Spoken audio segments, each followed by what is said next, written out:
Bonsoir Kenza, je suis Samir Toumi, je suis écrivain, je viens d'Alger, Algérie. J'écris en langue française et j'ai commis 2 romans. Donc, je suis une jeune plume algérienne et j'ai écrit Alger le cri et l'effacement. Je suis là dans le cadre du colloque sur les littératures et les éditions maghrébines organisé par plusieurs universités, Lyon, Grenoble, Cergy-Pontoise, Alger, Meknès, Tunis, la Manouba. Et nous réfléchissons tous ensemble à la manière de rendre visible cette littérature et faire découvrir les modes d'édition dans nos pays respectifs. Vous êtes l'auteur de 2 romans très différents, Alger le cri, puis L'effacement. Vous avez dans le premier une écriture très poétique, presque intimiste. Dans le deuxième, une recherche à la fois existentielle, mais formulée sur un mode comique, pour aborder également un sujet grave. Est-ce que c'est l'expérimentation formelle qui vous intéresse dans l'écriture ? Tout m'intéresse dans l'écriture. Moi, je pense que le style et le formel, même si évidemment, je pense que la marque d'un écrivain, c'est quand même de reconnaître tout de suite ou assez rapidement, j'allais dire, ce qu'on appelle le style de l'écrivain. Mais la forme du roman est au service du fond.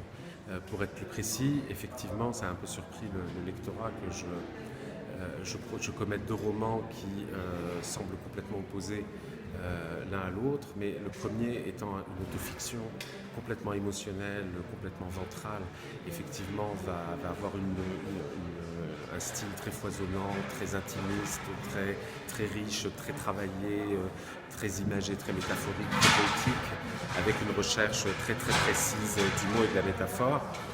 Et puis à l'inverse avec l'effacement, je regarde le monde avec les yeux de mon personnage, qui est un personnage qui ne ressent rien, qui n'a absolument aucune émotion, qui ne sait pas qui il est, qui n'est pas fini, qui est complètement, j'allais dire, complètement dans le déni total de ce qu'il peut ressentir, ou dans l'incompréhension totale de ce qu'il peut ressentir, et dans le déni total de son corps.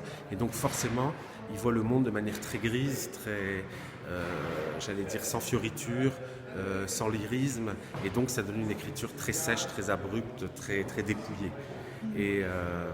Et donc en fait c'est le propos du livre, c'est la structure du personnage et sa psychologie qui va évidemment influer sur l'émotion que va ressentir le lecteur en lisant le livre, et ça on le transmet à travers la langue et le style. C'est un livre qui parle également de l'écrasement d'une génération par celle de ses pères, et notamment par ceux qui ont mené l'indépendance de l'Algérie. Est-ce qu'aujourd'hui, il est important de faire retour sur cette histoire pour l'interroger et en montrer les limites ? Oui. Alors, dans la littérature algérienne, on convoque beaucoup la mémoire. Il y a énormément de romans historiques, ceux qui se déroulent pendant la colonisation, pendant la guerre d'Algérie. Il y a eu tout ce qu'on a appelé la littérature de l'urgence, qui est la littérature autour de la décennie noire. Mais moi, ce qui m'intéresse, c'est l'Algérie contemporaine. C'est-à-dire que j'aborde la mémoire du point de vue d'un quadragénaire aujourd'hui. Ce qui m'intéresse, c'est le comportement d'une élite et d'une classe sociale qui est représentée par mon personnage, et sa difficulté à jouer son rôle, à reprendre un flambeau, et son absence totale du roman national. Donc oui, j'explore la mémoire, mais pas du point de vue historique, mais du point de vue des traces que laisse la mémoire dans l'Algérie contemporaine d'aujourd'hui. Un petit mot peut-être enfin sur votre relation avec les éditions Balzac qui vous publient. Alors pour moi un écrivain, la relation entre un écrivain et son éditeur est fondamentale. Je ne peux pas être l'écrivain que je suis, je ne l'aurais pas pu être sans l'accompagnement de l'éditeur.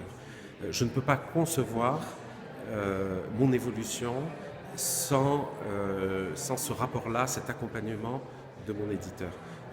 Mon devenir d'écrivain est totalement lié à leur talent et leur aptitude à m'accompagner sur le fond, à me remettre en question, à m'aider à aller plus loin, à pousser au maximum mon écriture. Et je pense que ça, c'est le plus beau cadeau qu'on puisse faire à un écrivain, c'est de lui offrir cette opportunité-là. En tout cas, à partir du moment où on met son ego de côté et qu'on pense qu'on peut toujours avancer, qu'on peut toujours progresser, le fait d'avoir le regard, non pas d'un lecteur, parce qu'un lecteur peut avoir aussi un très bon regard, mais un regard d'éditeur qui va regarder le livre du point de vue de sa structure, du point de vue de là où il peut l'amener beaucoup plus loin, de faire sortir l'auteur de sa zone de confort, ça c'est vraiment précieux. Et j'ai la chance d'avoir des éditeurs qui me permettent d'avoir cette relation-là, ce qui n'est pas toujours simple, et pour eux, et pour moi.